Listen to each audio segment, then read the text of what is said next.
What's going on, everyone? It's time for another found footage horror film review. Today we're going to talk about a film called Apartment 143 Amigo, or Emirgo. It was released by Magnet Pictures April 26, 2013. It was produced by Adrian Guerra and produced and co-written by Rodrigo Curtis and directed by Car- Carlos Torrens, who did films like Pet Sequence, Coming to Town, and M is for Mom. So yeah, Apartment 143.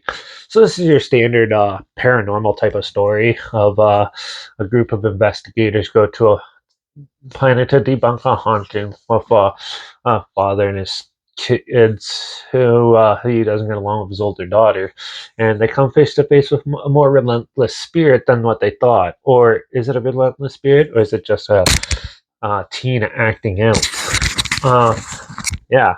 So yeah, it's your typical paranormal type of film, and the way they shot it, the cinematography is iffy in some spots in this, but there's certain spots where it's like a strobe light effect, and with a turning camera, and it works perfectly. It has some pretty good scares, and to be honest, it works more effectively than half of Paranormal Activity scares in this film.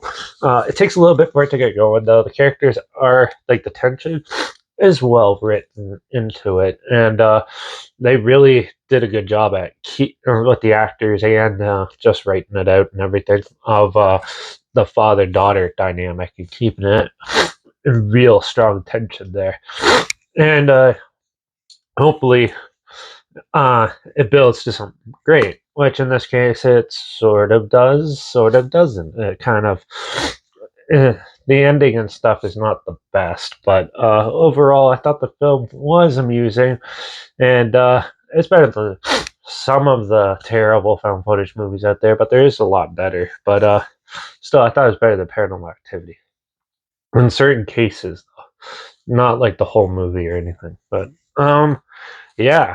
So yeah, overall, the acting is actually pretty good for this type of film, and yeah, the acting's good, cinematography's okay, music's fun. It gets really loud and crazy. They go over the top in some scenes in this and stuff, which I thought made it a little more cheesier in some aspects, though. So if you're not into like that, like over the top type deal with it, you like subtle horror stuff, this one's probably gonna be a little overwhelming.